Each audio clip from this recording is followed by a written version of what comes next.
I am so sorry. मैंने जो है डिवीजन यहाँ पे गलत की थी, एंड टाइम मैं देखने गया था, मैंने कहा मैंने डिवीजन यहाँ पे गलत कैसे की है। जैसे ही मैं इसको ऑब्जर्व कर रहा था, उसके बाद मेरे पास जो मेरा कंप्यूटर है वो यहाँ पे हैंग हो गया। ओके, तो आपके पास जो यहाँ पे जो सिनेरियो है वो रिकॉर्डिंग्स का, वो आपके पास दो रिकॉर्डिंग्स आएंगे। ओके, एक आएगा पार्ट 1 और एक आएगा आपके पास जो है पार्ट 2। ओके, तो डिवीजन के अंदर हम लोगों ने जो है वो इशू किया है। ओके, डिवीजन के अंदर, और हम लोग जो है बेसिक मैथ के अंदर कभी कभी जो है वो फंड मार देता हूँ, क्योंकि अब आदत नहीं रही। यूनिवर्सिटी में जब आप जाते हो ना, तो आप कैलकुलेटर यूज करते हो। ओके, सो आपके पास यहाँ पे 2 2 4 नहीं होगा, आपके पास बेसिकली 27 2 आएगा। ओके, तो 27 2 आपके पास जो है बराबर होता है 54 के। ओके, तो 55 माइनस 54 आपके पास कितना बराबर होता है, आपके पास बराबर होता है 1 के। ओके, आपने यहाँ पे पॉइंट लगाया और जीरो बढ़ाया, तो 2 5 से क्या होता है, आपके पास 10 होता है। तो आपके पास 10 10 एक दूसरे को कैंसिल कर लेंगे और आपके पास जो है वो आंसर यहाँ पे नल आएगा। ओके, तो इसका मतलब ये है कि अगर 55 डिवाइडेड बाई 2 का आंसर क्या है, 55 डिवाइडेड बाई 2 का आंसर है आपके पास 27.5 डिवाइडेड बाई 10। ओके, अब इसको जो है वो आप आगे शिफ्ट कर लो एक पॉइंट, तो आपके पास बन जाएगा 2.75 मीटर पर सेकेंड। आपके पास जो है वो इसका आंसर है। ओके, तो इस तरीके से हमने जो है वो क्वेश्चन नंबर 7 को सॉल्व कर लिया। I am really sorry. Okay, आपके पास जो है वो दो रिकॉर्डिंग्स के पार्ट्स आएंगे।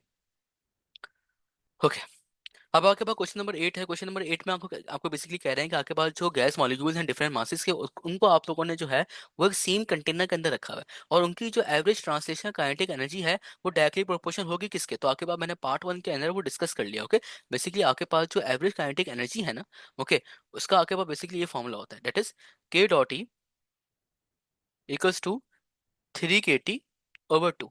तो आपके पास काइनेटिक एनर्जी जो है वो टेम्परेचर के डायरेक्टली प्रोपोर्शनल है, और इस टेम्परेचर को हम लोग एब्सोल्यूट टेम्परेचर कहते हैं। कोई भी टेम्परेचर जो आपके पास जो है वो केल्विन के अंदर मेजर होगा, उसको उसको बेसिकली हम लोग कहेंगे कि वो हमारे पास क्या है, एक एब्सोल्यूट टेम्परेचर है। ओके, लिखा हुआ है आपके पास जो कार्नोट इंजन है उसकी जो एफिशिएंसी है वो 100% नहीं हो सकती। कार्नोट इंजन की एफिशिएंसी जो है वो आपके पास 100% कतई तौर पे नहीं हो सकती। इसका रीजन सिर्फ और सिर्फ आपके पास ये है कि आपके पास कार्नोट इंजन की एफिशिएंसी का आपके पास जो फॉर्मूला होता है ना, वो आपके पास होता है n = 1 माइनस का T2/T1 मल्टीप्लाई बाय 100। या आपके पास जो है काइनेटिक एनर्जी की एफिशिएंसी का आपके पास बेसिकली फॉर्मूला होता है। ओके, इस एन को बेसिकली आपकी किताब वाले ना थर्मल एफिशिएंसी भी कह रहे होते हैं कभी कभी। तो आपके पास आ गया थर्मल एफिशिएंसी। और आपके पास जो T2 है, T2 आप लोग कह रहे होते हो कि सिंक का टेम्परेचर है, और T1 आपके पास कह रहे होते हो कि आपके पास जो है वो हॉट रिजर्वायर का टेम्परेचर है। ओके, अब कार्नोट इंजन की एफिशिएंसी जो है वो आपके पास 100% इसी वजह से नहीं हो सकती, क्योंकि आपके पास जो T2 है ना, T2 वो आपके पास कभी भी जीरो नहीं हो सकता। T2 कभी भी आपके पास जीरो केल्विन नहीं हो सकता। और याद रहे कि आपके पास T1 और T2 जो है ना, इनको आप लोग केल्विन के अंदर मेजर करोगे। ओके, अगर सेल्सियस के अंदर गिवन किया हुआ है तो आप उसके अंदर ऐड कर दोगे 273, तो वो केल्विन के अंदर आपके पास जो है वो टेम्परेचर आ जाएगा। ओके, तो T2 जो है वो आपके पास कभी भी जीरो केल्विन नहीं हो सकता। क्यों? क्योंकि आपके पास जो है वो केल्विन की स्टेटमेंट ये कहती है कि आपके पास कोई भी जो हीट इंजन है, ओके, वो हॉट रिजर्वायर से हीट लेगा, ओके, और वर्क को फराहम कर देगा, और जो बची हुई हीट होगी वो सिंक के अंदर जो है वो ट्रांसफर कर देगा। और हीट जो है वो हमेशा सिंक के अंदर जाएगी, ताकि हमारे पास जो हीट इंजन है वो कूल डाउन हो जाए। जब भी आप लोग देखते हो गाड़ी वगैरह के अंदर ना, आपके पास रेडिएटर लगा हुआ होता है। ओके, रेडिएटर इसी वजह से लगा हुआ होता है ताकि आपके पास जो हीट इंजन है, ओके, उसको जो है वो कूल्ड किया जा सके। ओके, तो इसका जो आंसर था हमारे पास ये था कि आपके पास T2 जो है कभी भी जीरो केल्विन में नहीं जा सकता। नो, अब लिखा हुआ है आपके पास एक गैस है, वो आपके पास बॉयस लॉ को ओबे कर रही है। आप क्या कर रहे हो, आप प्रेशर को डबल कर रहे हो। तो आप बताओ कि वॉल्यूम आपके पास कितना होगा। तो ना, आपके पास बॉयस लॉ क्या कहता है, बॉयस लॉ जो आपके पास कहता है वो ये कहता है कि आपके पास वॉल्यूम जो है वो इनवर्सली प्रोपोर्शनल है प्रेशर के। वॉल्यूम जो है वो इनवर्सली प्रोपोर्शनल है प्रेशर के। और आपके पास टेम्परेचर क्या है, टेम्परेचर आपके पास जो है वो हमेशा यहाँ पे कैसा होगा, कांस्टेंट होगा। ओके, और आपके पास जो आइसोथर्मल प्रोसेस है, आपके पास आइसोथर्मल प्रोसेस के अंदर आपके पास जो है बॉयस लॉ एप्लीकेबल होता है, क्योंकि आइसोथर्मल प्रोसेस एक ऐसा प्रोसेस होता है जिसके अंदर आप हीट सिस्टम को हीट करते हो एट कांस्टेंट टेम्परेचर के ऊपर। ओके, ऐसा थर्मल प्रोसेस कहते हैं स्लो प्रोसेस है। क्यों? क्योंकि आपके पास जो गैस के मॉलिक्यूल्स हैं उनको इतना टाइम मिल जाए कि वो सराउंडिंग से हीट एक्सचेंज करके अपनी जो इंटरनल एनर्जी है उसको दोबारा से रीगेन कर लें। ओके, नाउ आप क्या कर रहे हो, आप बेसिकली यहाँ पे बढ़ा रहे हो प्रेशर। जब आप प्रेशर को बढ़ाओगे तो आपके पास जो वॉल्यूम है वो क्या हो जाएगा, वो डिक्रीज हो जाएगा। ओके, जितना प्रेशर बढ़ाओगे उतना वॉल्यूम आपके पास क्या हो जाएगा, डिक्रीज हो जाएगा। तो इसका जो आंसर है वो ये है कि आपने प्रेशर को डेवलप किया है, तो आपके पास जो वॉल्यूम है, ओके, वो आपके पास हाफ हो जाएगा। ओके, ये था। बाकी इससे ग्राफ वगैरह जो है वो सब बिलाल ने आपको कराए होंगे, तो आपने वहां से देखना होगा। लिखा हुआ है during which process the volume of system remains constant. आपके पास जो है कौन सा प्रोसेस के अंदर आपके पास वॉल्यूम कांस्टेंट होता है। तो आपके पास आइसोकोरिक प्रोसेस के अंदर आपके पास एक ऐसा प्रोसेस है जिसके अंदर आपके पास जो वॉल्यूम है वो कांस्टेंट होता है, जिसके अंदर वर्क डन जीरो होता है। आइसोबैरिक प्रोसेस के अंदर आपके पास जो है वो एक ऐसा प्रोसेस है जिसके अंदर प्रेशर सेम होता है। ओके, और आपके पास जो है प्रेशर कांस्टेंट होता है और आपके पास वॉल्यूम जो है वो चेंज हो रहा होता है, उससे हम लोग कहते हैं आइसोबैरिक प्रोसेस। आइसोथर्मल प्रोसेस एक ऐसा प्रोसेस होता है जिसके अंदर टेम्परेचर सेम होता है, ओके। और आपके पास आइसोकोरिक ओ सॉरी एडियाबैटिक प्रोसेस एक ऐसा प्रोसेस होता है जिसके अंदर एंट्रोपी सेम होती है, ओके। और आपके पास जो है एंट्रोपी अगर सेम होती है, तो मैं एक और एमसीक्यू बता रहा था, मेरे अभी अभी जहन से निकल गया, ओके। खैर आगे बता देंगे। तो ये आपके पास हो गया। बाकी Boltzmann constant in terms of a universal gas constant R N Avogadro number given by, आपके पास जो बोल्ट्जमैन कांस्टेंट होता है ना, वो आप लिखते हो कि equals to R upon N है, ओके। आपके पास क्वेश्चन नंबर 12 भी हो गया। यहाँ पे मैं लिख लेता हूँ। क्वेश्चन नंबर 13 कह रहा है कि किस प्रोसेस के अंदर एंट्रोपी सेम होती है। तो भैया अब आप लोग बता देना किस प्रोसेस के अंदर एंट्रोपी सेम हो जाती है। आपके पास लिखा हुआ है कि आपके पास एक परफेक्ट गैस है, उस परफेक्ट गैस को आपने जो है वो हीट किया है 27 डिग्री सेंटीग्रेड के, और प्रेशर कैसा रखा है आप लोगों ने, कांस्टेंट रखा है। इतना आपने हीट किया, इतना आपने हीट करा है कि उसका जो वॉल्यूम है वो आपके पास क्या हो गया, उसका जो वॉल्यूम है वो आपके पास हो गया डबल, ओके। आपने बेसिकली बताना है कि आपके पास टेम्परेचर ऑफ द गैस जो है वो क्या हो जाएगा। अब देखो आपके पास क्या लिखा हुआ है, आपने वॉल्यूम को, सॉरी वॉल्यूम कह रहा हूँ, आपने किसी भी गैस को इतना हीट करा कि उस गैस जो है वो जल गई, ओके। आपने किसी भी गैस को इतना हीट करा कि आपके पास जो वॉल्यूम है वो डबल हो गया, ओके। तो इसका मतलब ये है कि आपके पास जो वॉल्यूम है वो डायरेक्टली प्रोपोर्शन है टेम्परेचर के, और प्रेशर कैसा रखा है, कांस्टेंट रखा है। तो ये कौन सा लॉ है भाई, ये मूइस लॉ तो नहीं है ना, ये सर बिलाल लॉ है, ओके। तो ये आपके पास जो है वो चार्ल्स लॉ है, ओके। आपके पास क्या है मेरा बच्चा, एक है Charles law, okay. Charles law की जो इक्वेशन आप लिखते हो ना, वो इस तरीके से लिखते हो, V1/T1 equals to V2/T2। Charles law का ग्राफ कैसा बनता है, स्ट्रेट लाइन बनता है, ओके। आपको बेसिकली बताना है टेम्परेचर क्या हो जाएगा, T2 को वहां ले आओ, बाकी सबको अलग कर लो, ताकि बन गया V2 मल्टीप्लाई बाय, नहीं V2 के नीचे भी बनाएगा। देखो ना, बेसिक बेसिक मैंने देखो अभी कैसा भंड मारा था मैंने, V2 मल्टीप्लाई बाय T1/V1। अब वो आपसे कह रहा है कि आपके पास इनिशियल वॉल्यूम जो है वो V है, और आपके पास जो फाइनल वॉल्यूम है वो क्या है आपके पास, इनिशियल वॉल्यूम आपके पास जो है V है, और फाइनल वॉल्यूम आपके पास क्या है, फाइनल वॉल्यूम आपके पास है V2। नो, आप क्या कर रहे हो, आप किसी भी वॉल्यूम को डबल कर रहे हो। अगर आपके पास इनिशियल वॉल्यूम V है, तो आपका फाइनल वॉल्यूम क्या हो जाएगा, 2V आ जाएगा, ओके। ये आ जाएगा ना, या फिर कुछ और आ जाएगा, देख लेता हूँ। हाँ, इसका जो आपके पास वॉल्यूम है वो कैसा हो गया, उसका वॉल्यूम आपके पास हो गया डबल। तो ये आपके पास हो गया that is 2V multiply by T1/V। V से भी कट जाएगा, और 2 multiply by T1, okay. T2 multiply by 2 multiply by T1। आपको जो है वो टेम्परेचर कितना गिवन है, आपको टेम्परेचर कितना गिवन है, मैं तो खुद भूल जाता हूँ यार, हाँ 27 डिग्री सेंटीग्रेड। अच्छा, जितने भी डॉट्स ग्रुप्स हैं ना उसके अंदर ना, और जितने भी बच्चे मुझे पर्सनल मैसेज करते हैं, तो मैं उन सबसे रिक्वेस्ट करता हूँ कि भाई मुझे ना बार बार बता दिया करो, बार बार जो है मुझे बोल दिया करो, सर आपने जवाब नहीं दिया। तो मैं क्या करता हूँ, मैं भूल जाता हूँ, लिटरली भूल जाता हूँ, ओके। मैं किसी का नहीं देखता ना। अब आपके पास जो है हमेशा, आपके पास टेम्परेचर जो है वो यहाँ पे जो मेजर होगा, वो होगा आपके पास एक अदद उसमें केल्विन के अंदर, ओके। तो सेंटीग्रेड में टेम्परेचर गिवन है आपको, उसके अंदर केल्विन में अगर लेकर आना है, तो आपने क्या करना होगा, आपने प्लस करना होगा 273। तो ये आपके पास आ गया 273। जब आप 27 को 273 के साथ जो है वो ऐड करेंगे, तो आपके पास आंसर आएगा 300, ओके। और 300 जब आपके पास आंसर आएगा, तो 300 मल्टीप्लाई बाय 2, ये आपके पास कितना होगा, 600। 600 केल्विन आपके पास जो है वो आंसर है। तो अगर 600 केल्विन को आप जो है वो चाहते हैं कि आप जो है वो अल्लाह भला करे, उसके अंदर मेजर ना करें केल्विन के अंदर, उसको आप जो है वो सेल्सियस के अंदर मेजर करें, तो 600 को जो आपने जो है वो माइनस कराना होगा 273 से, ओके। तो ये आपके पास जो है वो सेल्सियस के अंदर आ जाएगा, ओके। केल्विन को सेल्सियस में लाने के लिए मल्टीप्लाई करते हैं माइनस का 273 से, और सेल्सियस को केल्विन के अंदर लाने के लिए आप ऐड कर देते हैं 273 में, ओके। 600 को माइनस करेंगे 273 से, आपके पास आंसर आएगा 327 डिग्री सेल्सियस। हो गया, क्वेश्चन हो गया। ना क्वेश्चन नंबर 15, आपसे बेसिकली वो कह रहे हैं कि आपके पास जो गैमा है, गैमा की वैल्यू डायटोमिक गैस के लिए कितनी होगी। तो गैमा की वैल्यू आपके पास डायटोमिक गैस के लिए 1.4 होती है। बेसिकली गैमा क्या है, गैमा आपके पास रेशियो है CP/CV का, ओके। आपके पास क्वेश्चन नंबर 15 है ना, ना आपके पास जो रेशो है, गैमा क्या है, गैमा आपके पास रेशो है, किसका रेशो है, CP/CV का आपके पास जो रेशो है। CP क्या है, molar specific heat at constant pressure, और molar specific heat at constant volume.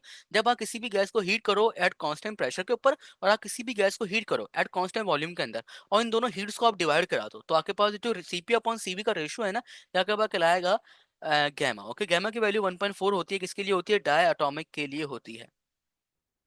अच्छा, जितनी भी आपके पास क्वेश्चन है ना, ये फालतू नहीं है, जितनी भी आपके पास क्वेश्चन है ना, यूजुअली एमडी कैट के अंदर और ई कैट के अंदर ज्यादा है। ओके, एमडी कैट के अंदर ज्यादा है ना। अब आपके पास एक गैस है, गैस को आप लोगों ने जो है वो कंप्रेस किया। आपने गैस को कितना कंप्रेस किया? इतना कंप्रेस किया कि आपके पास 2 मीटर क्यूब से उसका 1 मीटर क्यूब आपने वॉल्यूम कर दिया। और आपने जो उसको कंप्रेस किया वो एट कांस्टेंट प्रेशर के ऊपर किया है। आपने बस ये बताना है कि अगर हम उस गैस को हीट करें एट कांस्टेंट वॉल्यूम के अंदर, तो अब आपके पास क्या हो रहा है? अब आपके पास सिनेरियो ये हो गया कि उसकी जो एनर्जी है वो हम कितनी दे रहे हैं? 150 जूल एनर्जी दे रहे हैं। आपने बताना है कि इंटरनल एनर्जी क्या होगी। Okay, now question number 16। अच्छा क्वेश्चन है। क्वेश्चन नंबर 16 में आपको जो क्यू है वो कितना गिवन किया है? 150 गिवन किया हुआ है। और आपके पास जो वॉल्यूम है वो कंप्रेस हो रहा है। ओके, तो V1 आपके पास कितना है? 2 है। और V2 मीटर क्यूब। और आगे पास V2 कितना है? V2 है आपके पास 1 मीटर क्यूब। और आपके पास प्रेशर कितना है? 100। प्रेशर आपके पास है 100 न्यूटन पर मीटर स्क्वायर। यानी कि न्यूटन पर मीटर स्क्वायर है ना, इसको हम लोग बोलेंगे पास्कल अंकल। क्या कहेंगे इसको? Pascal uncle. ये हमारे पास पास्कल अंकल है ना। अब क्या हो रहा है जनाब? अब आपके पास जो है, पहले तो आप इसका वर्क डन निकालो। जैसे ही आप इसका वर्क डन निकालोगे तो आपके पास बन जाएगा P equals to P dV या डेल्टा V। ओके, तो ये आपके पास आ गया P V2 माइनस V1। आपके पास जो P है वो कितना है? 100 है। आपके पास V2 कितना? आपके पास 1 है। और आपके पास V1 कितना? आपके पास 2 है। ओके, तो 1 - 2 कितना होता है? आपके पास -2। और -2 सॉरी 1 - 2 कितना होगा? -1। -1 मल्टीप्लाई बाय 100 कितना होगा? माइनस का 100 होगा। ठीक है, तो ये आपके पास आ गया माइनस का 100 जूल। सबर सबर रखो, सबर रखो, सबर रखो, कोई आगे भागने की जरूरत नहीं, सबर रखो। यहाँ पे अपने पास एक नोट करके एक हेडिंग डालो। नोट करके अपने पास सारे बच्चे एक चीज लिखेंगे। और वो चीज आपके पास ये लिखेंगे कि जब भी when a gas is compress, its temperature increase. और टेम्परेचर किसी भी मॉलिक्यूल का आपके पास जो मेजरमेंट है इंटरनल एनर्जी का, वो क्या है आपके पास? वो है आपके पास टेम्परेचर। किसी भी मॉलिक्यूल की इंटरनल एनर्जी जो है उसका जो मेजरमेंट है वो क्या है? आपके पास टेम्परेचर है। तो जब भी किसी भी गैस को कंप्रेस किया जाता है तो उसका टेम्परेचर क्या हो जाता है? इंक्रीज हो जाता है। ओके, तो ना आपके पास जो आंसर है वो यहाँ पे आएगा delta U equals to Q plus का डेल्टा W। अब यहाँ पर डेल्टा डब्ल्यू ना आप यहाँ पे प्लस का पुट करोगे, यहाँ पे माइनस का पुट नहीं करोगे। आपके पास क्यू क्या है? 150 है। और आपके पास डेल्टा डब्ल्यू क्या है? वो आपके पास है, या डब्ल्यू क्या है? वो आपके पास क्या है? वो है आपके पास प्लस का 100। लेकिन सर यहाँ पे ऊपर आपने माइनस का 100 लिखा, नीचे आपने जो है वो प्लस का 100 लिख दिया। सर ये माजरा क्या चल रहा है? माजरा ये चल रहा है कि आपके पास जो इंटरनल एनर्जी है वो इंक्रीज हो गई। जब भी किसी भी गैस को कंप्रेस किया जाता है ना, तो उसकी इंटरनल एनर्जी इंक्रीज होती है। जब भी किसी भी गैस को एक्सपेंड किया जाता है तो उसकी इंटरनल एनर्जी डिक्रीज होती है। ओके, क्योंकि इंटरनल एनर्जी इंक्रीज हुई है। जब भी मैंने इस माइनस को जब भी मैंने माइनस को जो है वो यहाँ पे प्लस बना दिया इस क्वेश्चन के अंदर, और मैंने लिख दिया यहाँ पे 100 जूल। क्यों? क्योंकि इंटरनल एनर्जी इंक्रीज हो रही है। ओके, इट इज तो सॉरी। तो ये आपके पास जो था वो एक अदर क्वेश्चन नंबर 16 था। ये थोड़ी तबीयत भी थोड़ी खराब है ना। अब वो आपसे बेसिकली कह रहे हैं कि आपके पास जो है टेम्परेचर गैस का, उस टेम्परेचर ऑफ गैस को आपने इंक्रीज किया है 27 डिग्री सेंटीग्रेड से 127 डिग्री सेल्सियस तक। आपने उसको इंक्रीज करा। आपने बेसिकली बताना है कि आपके पास काइनेटिक एनर्जी का रेशो क्या होगा। ओके, ना अब आपके पास जो है सबसे पहले क्वेश्चन नंबर 16 है। क्वेश्चन नंबर 17 मेरे ख्याल से 12:50 तक कंप्लीट हो जाएगा। ओके, ना तो K dot E equals to 3 kT/2। ये आपके पास रिलेशन है between the kinetic energy and the आपके पास जो है वो टेम्परेचर। ओके, तो यानी कि आपके पास है K.E 1/K.E 2, that is T1/T2। T1 की क्या वैल्यू है? क्रोम नहीं खुलना चाहिए वरना हैंग हो जाएगा। हाँ, T1 की क्या वैल्यू आपके पास? 27 डिग्री सेल्सियस है। इसको मैं कट करता हूँ क्रोम को, यहाँ पे आ जाता हूँ। हाँ, T1 की वैल्यू आपके पास 27 डिग्री सेल्सियस है। और सेल्सियस से केल्विन में जाने के लिए 273 ऐड करते हैं। T2 की क्या वैल्यू है? T2 की वैल्यू है आपके पास 127 डिग्री सेल्सियस। ओके, और सेल्सियस से केल्विन में जाने के लिए 273 ऐड करते हैं। और केल्विन से सेल्सियस में आने के लिए 273 माइनस करते हैं। 27 प्लस का 273 300।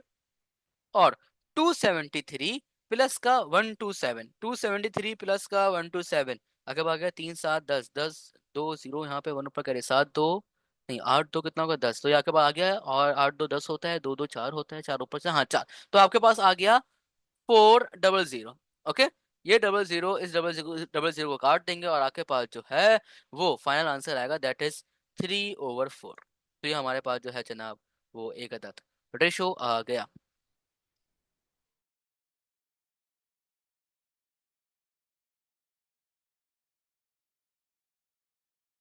ओके, नाउ क्वेश्चन नंबर 18 मैं नहीं करा रहा, क्वेश्चन नंबर 18 खुद करोगे। क्वेश्चन नंबर 19 के ऊपर मैंने बता दिया था, क्वेश्चन नंबर 18, ओके, वहां से देख के करना।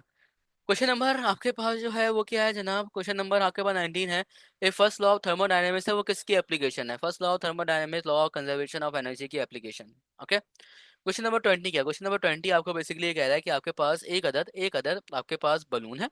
बलून जो है वो आपके पास एक अदद बर्स्ट हो गया। मैंने क्वेश्चन नंबर 18 करा दिया आपको बातों बातों में, ओके, आप लोग खुद करोगे। क्वेश्चन नंबर 19, क्वेश्चन नंबर 19 में वो कह रहा है आपके पास जो बलून है वो बर्स्ट हो गया।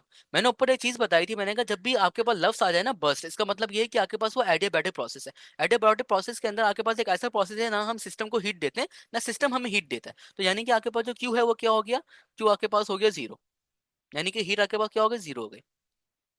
और कह रहा है जब आपके पास जो है वो बलून बर्स्ट हो गया तो आपके पास जो है उस गैस के अंदर एक्सपेंशन आई है और वो गैस जो है वो कूल हो गई। ओके, एडियाबैटिक प्रोसेस के अंदर आपके पास जो है जब गैस के अंदर एक्सपेंशन आएगी तो इसका मतलब ये है कि इंटरनल एनर्जी आपके पास जो है वो डिक्रीज हो रही है। इंटरनल एनर्जी क्या हो रही है, आपके पास डिक्रीज हो रही है, and sometimes internal energy should be major in negative. Okay, तो डेल्टा यू आपके पास क्या आ गया, लेस देन जीरो आ गया, यानी कि इंटरनल एनर्जी आपके पास क्या हो रही है, नेगेटिव हो रही है। क्यों हो रही है इंटरनल एनर्जी नेगेटिव, क्योंकि आपके पास जो गैस है वो एक्सपेंड हो रही है और एक्सपेंड होकर क्या हो रही है, कूल हो रही है। एंड सिमिलरली आपके पास जो वर्क है, ओके, वर्क जब एक्सपेंड होता है तो वर्क आपके पास कैसा आता है, पॉजिटिव आता है। और वर्क जब आपके पास जो है वो कंप्रेस होता है तो वर्क कैसा आता है, आपके पास नेगेटिव आता है। वो हमने ऊपर देख भी लिया। ओके, वर्क अगर आपके पास कंप्रेस होगा, ओके, तो आपके पास वर्क नेगेटिव आएगा और इंटरनल एनर्जी बढ़ जाएगी। ओके, तो ना आपके पास जो डेल्टा डब्ल्यू है वो आपके पास ग्रेटर देन जीरो होगा, तो यानी कि डेल्टा डब्ल्यू आपके पास क्या होगा, पॉजिटिव होगा। ओके, तो ये सिंपल सा आपके पास जो है वो क्वेश्चन हो गया पहला। दूसरा क्वेश्चन आपके पास इस तरह से, हाँ वो दूसरा क्वेश्चन नहीं, बेसिकली आपके पास ना एक चीज मैं आपको नॉलेज के हवाले से बता दूं। आपके पास वो होता है शिप, टाइटैनिक वाला शिप ना, जहाज वाला शिप, समंदर वाला शिप। शिप के पीछे ना पहिया लगा होता है। पहिया ना हल्का हल्का हल्का हल्का घूमता है। पहिया हल्का हल्का क्यों घूमता है, पहिया हल्का हल्का इसी वजह से घूमता है ताकि जो प्रेशर है उसको क्या किया जा सके, मैक्सिमम किया जा सके। ओके, शिप का जो पहिया है वो हल्का हल्का इसी वजह से घूमता है ताकि उसका जो प्रेशर है वो क्या किया जा सके, मैक्सिमम किया जा सके। ओके, अगर अगर हम लोग जो है पहिया को गोल गोल तेज तेज घुमा दें, ओके, तो प्रेशर जो है वो आपके पास मिनिमम हो जाएगा। एंड प्रेशर जो है वो आपके पास नेगेटिव में भी मेजर्ड हो सकता है। ओके, तो आपके पास for the sake of knowledge एक बात थी। क्वेश्चन नंबर 20 हो गया। अब है आपके पास क्वेश्चन नंबर 20 में पानी पी लूं फिर बताता हूँ।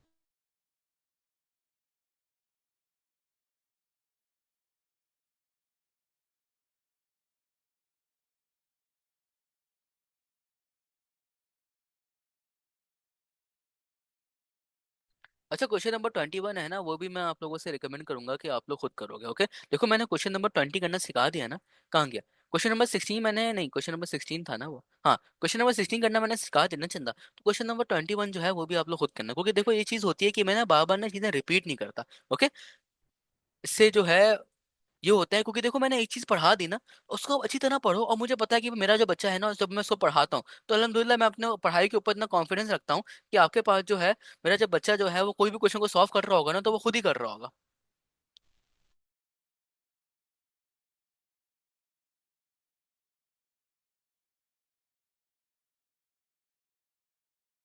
क्वेश्चन नंबर कौन सा है, question number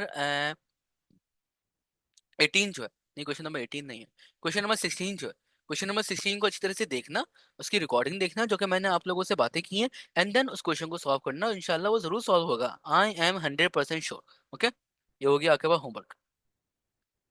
now question number 22, question number 22 आपको कह रहा है कि work done by air when it expands from 50 litre cube to 150 litre cube at constant pressure.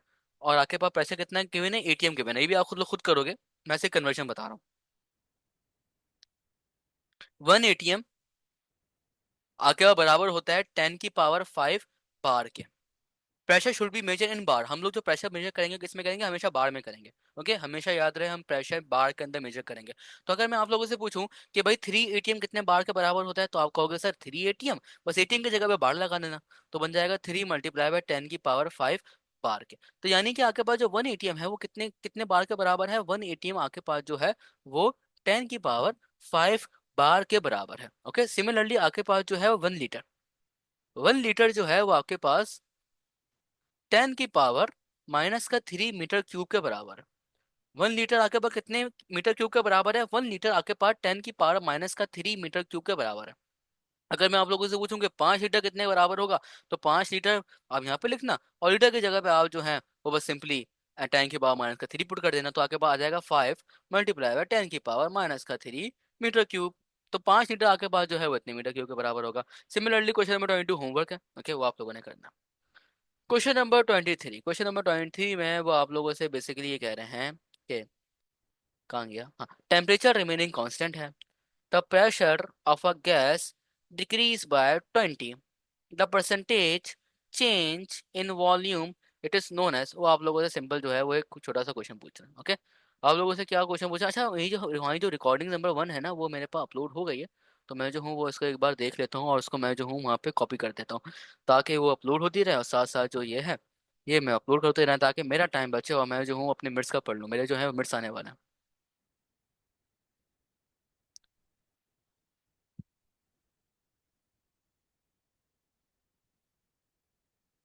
हाँ, वो अपलोड हो रही है आपके पास ना। अब आपके पास क्वेश्चन कौन सा क्वेश्चन था भाई? आपके पास क्वेश्चन था क्वेश्चन नंबर 23। क्वेश्चन नंबर 23 में वो आपसे बेसिकली ये कह रहे हैं कि आपके पास जो है वो टेम्परेचर है कांस्टेंट है, ओके, और आपने प्रेशर क्या करा? आपने प्रेशर करा डिक्रीज 20%। प्रेशर आपने डिक्रीज करा 20%। इस पर्सन का मतलब बताऊं क्या है? इस पर्सन का मतलब आपके पास है डिवाइड बाय 100। इस पर्सन का मतलब है डिवाइड बाय 100। मतलब मुझे पता है वीडियो बहुत लंबी जा रही है, लेकिन अगर इसको देख लोगे ना तो कॉन्सेप्ट क्लियर हो जाएंगे। नहीं देखोगे तो फिर मैं कुछ नहीं कर सकता, ओके, क्योंकि देखो मैंने अपनी तरफ से तो पूरी कोशिश कर रहा हूँ। ओके, जितना मुझे आता है ना मैं उतना सबको डिलीवर करता हूँ, ओके, क्योंकि नॉलेज बांटने से बढ़ती है ना। आपके पास पर्सन का मतलब क्या है? डिवाइड बाय 100 है, तो P1 आपके पास कितना है? 20% है, क्योंकि आप जो है वो गैस को अब प्रेशर जो है उसका कम कर रहे हैं, डिक्रीज कर रहे हैं, रिड्यूस कर रहे हैं। तो आपके पास जो इक्वेशन बनेगी वो इस तरीके से बनेगी, date is P2 = 1 - 20 divided by 100। इसका एलसीएम ले लो, नीचे से नीचे मल्टीप्लाई, ये लो, नीचे से नीचे मल्टीप्लाई, क्रॉस मल्टीप्लाई, तो आपके पास हो गया 100 - 20 डिवाइडेड बाय 100। जब आप 100 को 20 से माइनस करोगे तो आपके पास आएगा 80 डिवाइडेड बाय 100। तो ये आपके पास आ गया 80%। यानी कि अगर आप जो है वो इनिशियल प्रेशर 20% कम करोगे तो आपके पास फाइनल प्रेशर जो है वो कितना बढ़ जाएगा? 80% आपके पास जो है वो रिमेनिंग अभी भी रहेगा। ओके, क्योंकि आपके पास ये जो है टेम्परेचर कांस्टेंट है, तो आप इसके अंदर सिंपली बॉयस तो अप्लाई करोगे। बॉयस तो आपके पास ये होता है basically P1 V1 = P2 V2। ये आपके पास जो है वो बॉयस लॉ होता है। अच्छा, P2 की वैल्यू जो है वो हमारे पास आ रही है 80%, और P1 की वैल्यू जो है वो हमारे पास आ रही है, P1 की वैल्यू क्या आ रही है? P1 की वैल्यू हमारे पास आ रही है 20%। ओके, तो मैं जो हूँ वो इसको इस तरीके से लिख सकता हूँ कि P2 हमारे पास जो है वो 100% आ रहा है, 80% आ रहा है, और P1 हमारे पास जो है वो 20% आ रहा है। P1 को मैं छोड़ देता हूँ, ओके, मैं V1 को लिखता हूँ, तो P2 को लिखता हूँ मैं, तो आपके पास आएगा P(V1) = P2 की वैल्यू क्या आपके पास 80% है over V2। Is this clear? Okay, is this clear? अब क्या करो, अब 80% जो है वो आपके पास कितने बराबर होता है? 80% जो है वो आपके पास बराबर होगा, दैट इज 80 डिवाइडेड बाय 100 के। ये हो गया V2, as simple as that. तो V1 की वैल्यू आपके पास क्या आई है? V1 P हटा दो, ओके, तो V1 की वैल्यू आपके पास आई है, दैट इज V1 = 80/100 V2। आप लोग सोच रहे होंगे सर ये P कैसे हटा दो, तो बेटा एक P जो है ना वो यहाँ पे भी साथ साथ चल रहा होगा, यहाँ पे भी साथ साथ चल रहा होगा, इस P को इस P ने कैंसिल कर लिया। तो V1 की वैल्यू आपके पास क्या आई है? 80/100 आई है। तो आपने परसेंटेज चेंज इन वॉल्यूम मालूम करना है, तो परसेंटेज चेंज इन वॉल्यूम मालूम करने के लिए आपके पास जो फॉर्मूला होता है, that is delta V equals to final minus initial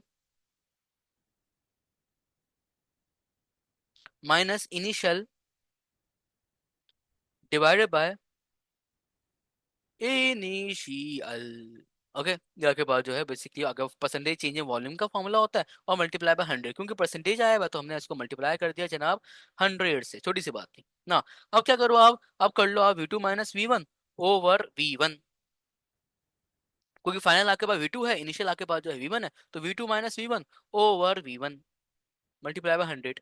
V1 की वैल्यू क्या है? V1 की वैल्यू है आपके पास 80/100। V2 की वैल्यू है V1 की वैल्यू, हाँ, V1 की वैल्यू आपके पास है 80/100। ये आ गया आपके पास V2 माइनस का 80/100 मल्टीप्लाई बाय V1, और ये मल्टीप्लाई बाय 100 चलता रहेगा, और नीचे भी आपके पास V1 रहेगा।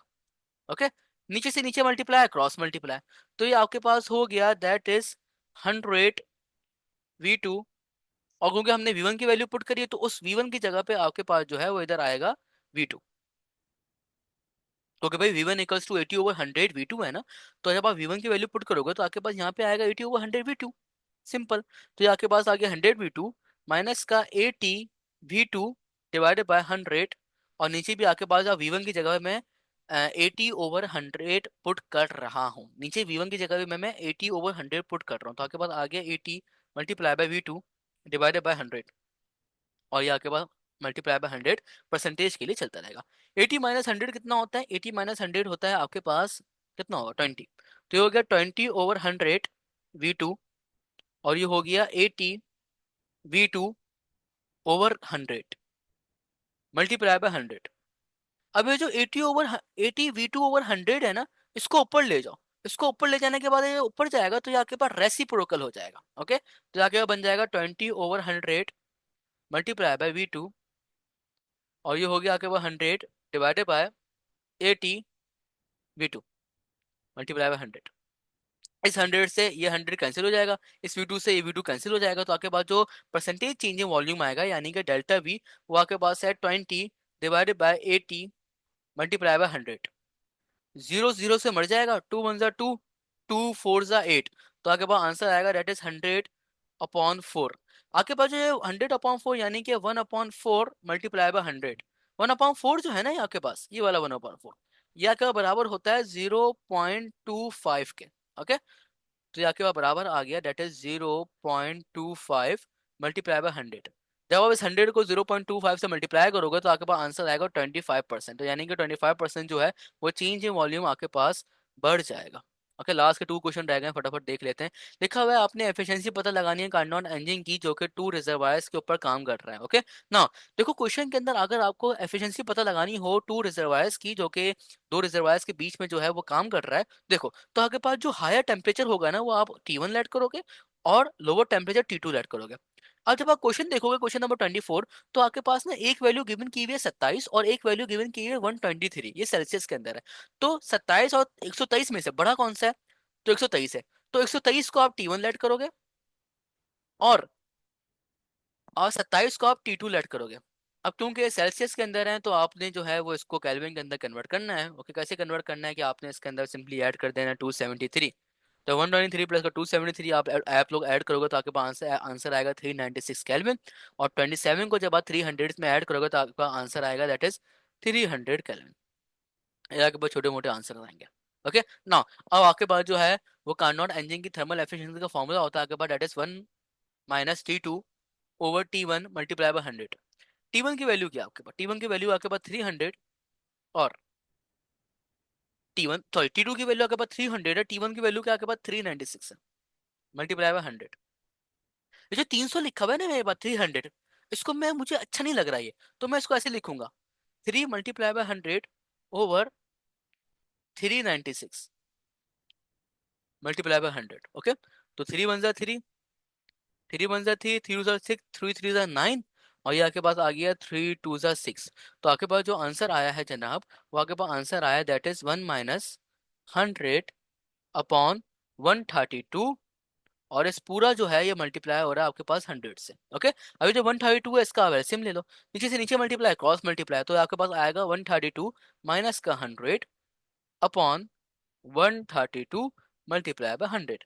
जब आप 132 को 100 से माइनस करोगे तो आपके पास आंसर आएगा 32, तो आपके पास आ गया 32 डिवाइडेड बाय 132 मल्टीप्लाई बाय 100। अब क्या करना है जनाब? अब आपने कुछ भी नहीं करना, अब आपने जो है 32 को डिवाइड करना है 132 से। ओके, जब 32 को डिवाइड करोगे 132 से तो उसको हम लोग ऐसे ना करेंगे तो मुझे भी नहीं आता। ओके, तो हम लोग इसको किस तरीके से करेंगे? अंदर आएगा हमारे पास 32 और बाहर आएगा हमारे पास 132, पॉइंट लगाओ, जीरो बढ़ाओ। ओके, अब 132 से आप जो है वो इसको 2 को मल्टीप्लाई करना होगा या 4 को मल्टीप्लाई करना होगा, कुछ ना कुछ तो करना होगा। तो आपके पास अगर मैं 132 मल्टीप्लाई बाय 2 करता हूँ तो 2 2 4, 2 3 6, और आपके पास आएगा 2 1 2। ओके, जब मैं आपके पास जो है 130 को 2 से मल्टीप्लाई करता हूँ तो आपके पास ये आंसर आता है। और जब मैं आपके पास 132 को 3 से मल्टीप्लाई करता हूँ तो 3 टू 6, 3 3 9 और 3 1 3, आपके पास जो है वो ये आंसर आता है। और सिमिलरली अगर मैं जो हूँ वो कहाँ गया। हाँ, अगर मैं 132 को 4 से मल्टीप्लाई करता हूँ तो आपके पास आंसर आएगा 4 2 ज़ा 8, 4 3 ज़ा 12, तो 2 यहाँ पे 1 ऊपर, 4 1 ज़ा 4, और 4 1 ज़ा 4, तो 4 1 ज़ा 4, 4 प्लस 1 कितना होगा 5। तो ये तो नहीं हो सकता, ये तो कतई नहीं हो सकता आपके पास। ओके, अब जब आपके पास जो है ये कतई नहीं हो सकता, तो आपके पास बच गया 132 और 2 और 132 3। इसका मतलब ये है कि आपने यहाँ पे पॉइंट लगा के 3 बनाना पड़ेगा, ठीक है। जब आप इसको 196 को डिवाइड करोगे 3 से, तो आपके पास जो है सिमिलरली कुछ ना कुछ जो है वो वैल्यू आ जाएगी। ओके, वो आप लोग प्लीज चेक कर लेना। तो इसका आंसर है, यानी कि इसका जो आंसर आएगा वो आपके पास आएगा 0.3 समथिंग करके आएगा। मैं यहाँ पे 5 इजाफी लगा रहा हूँ, ओके, ऐसी। तो आपके पास जो इसकी एफिशिएंसी है वो आपके पास आएगी 35%। ओके, और गिवन ऑप्शन में से आपके पास जो है वो 35% कहीं भी आंसर नहीं हो, 35% का क्लोज तरीन आंसर आप लोगों ने निकालना पड़ेगा। दैट इज, वहां पे जो क्लोज तरीन आंसर है वो आपके पास कितना है, दैट इज 25% है। इस तरीके से हमने इस क्वेश्चन को सॉल्व किया। लास्ट क्वेश्चन है, last but not least. Okay, आपके पास क्वेश्चन नंबर 25 है। क्वेश्चन नंबर 25 में बेसिकली आपको वही कह रहा है कि आपके पास जो है वो वॉल्यूम जो है किसी भी गैस का, उसको हम लोगों ने डिक्रीज किया है। कितना डिक्रीज करा है, 10% डिक्रीज करा है। ओके, और आपने बेसिकली पता लगाना है कि प्रेशर जो है वो आपके पास कितना इंक्रीज होगा। तो यानी कि मैं ये कह सकता हूँ कि आपके पास जो वॉल्यूम है वो इन्वर्सली प्रोपोर्शनल है प्रेशर के ऊपर। ओके, क्योंकि आपने जो है वॉल्यूम को डिक्रीज करा है, मैं देख लेता हूँ। हाँ, आपने वॉल्यूम को डिक्रीज करा है 10%, तो आपके पास जो प्रेशर है वो ग्रेटर देन 10% होगा। दैट इज, वहां पे जो आंसर है वो आपके पास है 11.11%। ओके, इस तरीके से हमने इस क्वेश्चन को फटाफट आसान अल्फाज में सॉल्व कर लिया। तो ये था हमारे पास इस सॉल्यूशन वीडियोस। ओके, तो आज के लिए इतना ही। ओके, और अल्हम्दुलिल्लाह मिलते हैं नेक्स्ट लेक्चर में। Thank you for attending my lectures and thank you for watching my videos. Okay, जज़ाकल्लाह, टेक केयर, अस्सलाम वालेकुम। ओके, हमारे पास जो है सॉल्यूशन कंप्लीट हो गया।